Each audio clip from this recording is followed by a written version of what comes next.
हम सुख चाहते हैं तो जहां सुख नहीं है वहां ढूंढ रहे हैं, इसीलिए आज तक नहीं मिला, सब अशांत है।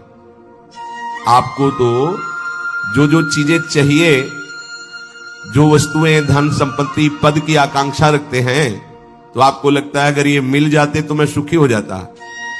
अपने को ऐसे बहुत मिले हैं जिनके पास आप चाह रहे हैं, उनकी बहुत मात्रा में संग्रह किया हुआ है, बहुत अधिकारिता है, बड़ा पद है, खूब ऐश्वर्य है, जगत में उनका नाम है, सम्मान है, पर हृदय जल रहा है, हृदय अशांत है।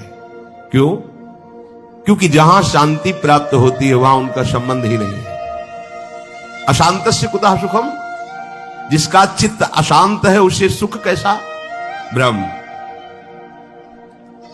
कुछ वर्ष की आयु, शरीर समाप्त हुआ, न पद रह गया, न संपत्ति रह गई, न नाम रह गया, न व्यवहार रह गया, न परिवार रह गया, अकेले अपने कर्मों की पोटली बांध करके फिर नया जन्म, फिर वही पढ़ाई लिखाई, दुनिया का प्रपंच, नहीं तो अन्य योनियों में कीड़ा मकोड़ा, पशु पक्षी।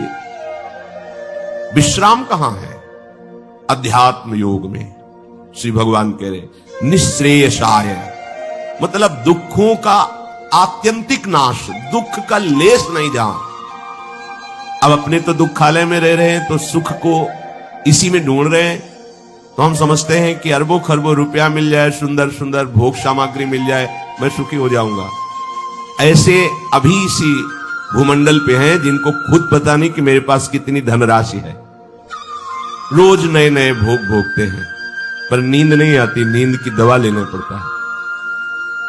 मानसिकता बिगड़ी हुई है, विक्षिप्त है, हृदय जल रहा है, हर समय भयभीत है, कहीं ऐसा ना हो जाए, कहीं ऐसा। सुख विनिश्चितम बदामि तेन अन्यथा वचांस्य में, गोस्वामी जी कहते मैं सत्य कह रहा हूं, मेरी बात अन्यथा नहीं। जब तक तुम हरि भजन नहीं करोगे तब तक तुम्हें त्रिकाल में, त्रिभुवन में कहीं भी शांति नहीं। छूटिवे के जतन विशेष बांधे जाएगो, वह विष भोजन जो सुधा सानी खाएगो। अगर अमृत भी खाएगा तो विष बन जाएगा।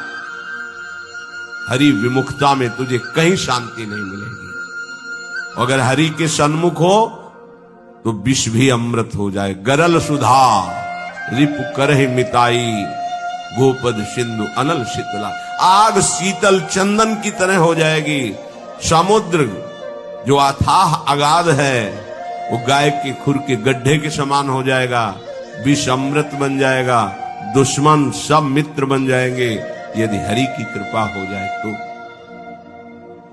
तो ये हरि के चरणों का आश्रय ही आत्यंतिक सुख का स्वरूप है।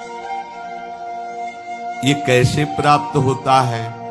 तो श्री भगवान कहते हैं कि मन ही बंधन और मोक्ष का कारण है।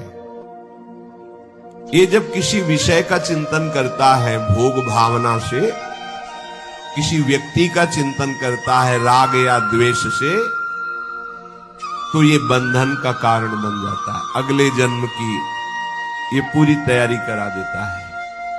नाना प्रकार के भ्रमात्मक दुख सुखों में फंसा देता है। और जब यही मन प्रभु का चिंतन करने लगता है, प्रभु के नाम का, प्रभु के रूप का, प्रभु की लीलाओं का, प्रभु के गुणों का, प्रभु के भक्तों का, तो यही मोक्ष का खुला हुआ द्वार हो जाता है। यही मन, जब मन किसी व्यक्ति को भगवत भाव से, किसी भोगों को प्रभु की सेवा में अर्पित करने के लिए, यही मोक्ष का कारण बन जाता है। और जब किसी भोगों को स्वयं भोगने के लिए और किसी व्यक्ति को राग द्वेष से, यही बंधन का कारण स्पष्ट। इसीलिए भगवान बहुत जोर देते हैं अनन्य चिंतन पर। तुम्हारा चिंतन भगवत भाव से निरंतर चलता रहे तो जितनी श्वासें हैं वो प्रभु को अर्पित कर देने का फल होगा, प्रभु के समीप पहुंच जाना। ये तो बहुत कठिन है। मन को संसार के चिंतन से हटा करके प्रभु के चिंतन में लगाना, ये तो बहुत कठिन है। क्योंकि हमारी आसक्ति हो गई है शरीर में, शरीर संबंधियों में, भोगों में, पद प्रतिष्ठा में। बड़ा सुख लगता है, जब हमारा यश, हमारी प्रतिष्ठा, हमारा मान, हमारा ऐश्वर्य, हमारा संबंध ये बहुतायत में दिखाई देता है तो अहंकार को बड़ा सुख मिलता है। यही दुख में फंसने का मूल कारण है और संसार में यही उद्देश्य रखा जाता है। देखो ना भ्रम, जो हमारे दुख का मूल कारण है वही हम उद्देश्य लिए घूम रहे हैं, तो सुख कैसे मिलेगा? धतूरा बोओगे तो विषय खाने को मिलेगा ना, अमृत तो नहीं मिल जाएगा।